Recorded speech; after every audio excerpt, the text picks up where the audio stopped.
Off-roading in GTA 5 is one of my favorite things to do, so today we're going to be going over some of my favorite off-roading vehicles that I'm using right now in GTA 5 to have some fun in the start of 2024. We're kicking things off with the brand new Dorado. Now, when it comes to this vehicle, I'm not a huge fan of the styling, because I'm a bigger fan of the newer Durangos, but you can still pick it up for a fairly reasonable price of $1.375 million. If you do decide to go off-roading with it, when I was driving around, I was hitting top speeds of about 75 miles per hour. Now, like I said, I'm not a huge fan of the styling of this vehicle when it comes to the modernization of it. Obviously, the new Durangos look a whole lot better, but this thing still looks sick when it comes to an off-road build, and it has tons of awesome customizations available for it. And since it came out recently, I'm not too familiar with it, but as I've been driving around on the streets, and off-road of course, it's honestly been pretty fun. Handling is pretty damn great, and like I said, the speed isn't the craziest thing, but still, fully upgraded and being able to go 75 miles per hour driving around on a fairly flat surface off-road is still pretty damn good. It's definitely not the best in the game, but it has some cool customizations and it is fun to mess around with off-roading. Next, we have the Everon, which you could purchase for $1,475,000, and it has a 106 mile per hour top speed, which ain't bad at all. And I've loved off-roading in this thing since it came out pretty much, and I still do it all the time, because it's just a really great vehicle when it comes to off-roading. Now, when I put it to the test against some other vehicles in the past, it hasn't fared that well. It's definitely not the best in the game, but it is definitely in the top 10, maybe even the top 5. Now, when it comes to me personally, it's definitely in my own top 5, just because the way it looks, some of the upgrades, and especially the giant wheels it has on it. Now, the build that you see in the video isn't the best for off-roading, obviously, when it comes to the styling, but when you actually take it off-road, this thing is awesome. It's got a great ground clearance, so you're able to go over some of the barriers on roads and stuff like that. It's honestly just pretty great, and if you haven't tried off-roading with it before, I would highly recommend it. And just before we jump into the next vehicle, why don't you guys take a look at this video's sponsor. If you need any assistance in any of your favorite games like GTA 5, Fortnite, Forza, Call of Duty, and many, many more, be sure to check out Damnmodz down below in the description, and at checkout use code FROLICS to get up to $100 off your order. Next, we have the Walton L35, which you could purchase for $1,670,000 with a 105 mile per hour top speed. Now, once again, this vehicle is fairly new, and once again, it has a lot of awesome customizations to build a beautiful off-roading type of vehicle, I guess. Now, when I was driving it around, honestly, there's really nothing bad to say about it. It's got great acceleration, and one of my favorite things is the airtime you get with this vehicle is crazy, and it's not hard to handle it whatsoever. Compared to a lot of other vehicles where it's a little bit more difficult, this thing is just kind of perfect. It is a bit more pricey than some of the other off-roading vehicles on this list, but like I said, it's newer, so obviously Rockstar likes to hike up the prices for vehicles that have been coming out recently. But when it comes down to this thing off-roading on the streets of Los Santos or on the hills, it's pretty much a beast, and there's really nothing bad to say about it. So if you like the look of the vehicle, you like customizing trucks, then honestly, this thing is pretty much perfect, and you can have a blast off-roading.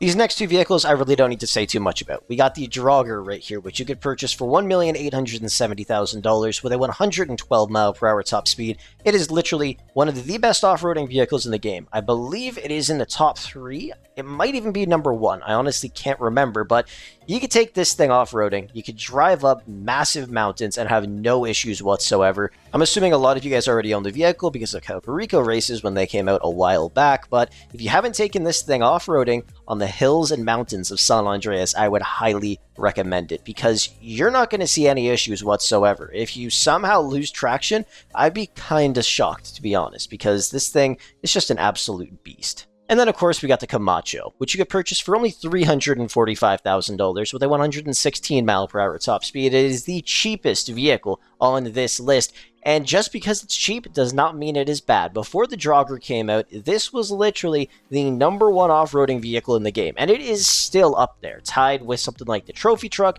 and the Desert Raid, which are also very good off-roaders. I'm just not a huge fan of driving them around, that's why I didn't include them in this video, but the Kamacho is dirt cheap, and what you're getting for that price is just astonishing. If Rockstar released this vehicle recently in GTA Online, it would probably be around $1.5 million most likely. The price is just perfect, and like I said, the bang for your buck is out of this world. I don't think there's another vehicle in the game that is more worth it to buy for its actual purpose, I guess, because this thing is just meant to go off-roading, and it does it perfectly. Not a single complaint about the vehicle. Actually, just one little one. The only little thing is it doesn't have the highest ground clearance, so you might have a couple issues against some big rocks and stuff like that, but honestly, just avoid them, and some of them you can go over fairly easily. Either way, this thing is an absolute beast when it comes to off-roading. Next up, we have the beautiful and small Nagazaki Outlaw. This is a great off-roading vehicle just because it is really fun to drive around. You could purchase it for 1.2 million or unlock the trade price and get it for just under $1 million bucks, which is pretty great. It only has a 90 mile per hour top speed, but like I said, this thing is meant for off-roading. It keeps up its speed fairly well while you're actually off-road, and its acceleration is phenomenal. The only little thing that I have to say about this vehicle is it tends to spin out randomly, as you guys kind of just saw in the video right there, but that doesn't mean it's terrible. It's definitely not one of the best off-roaders in the game, but just because of the way the vehicle looks and feels when you're driving it around, it just makes it really fun to drive around off-road with it. So, I mean, if you haven't bought it already, I'd highly recommend unlocking that trade price because 950k really is not that much anymore. And like I said, it's just one of those vehicles that's really fun to drive around, and it is pretty damn good at off-roading. Definitely not the best in the game, but it's fun.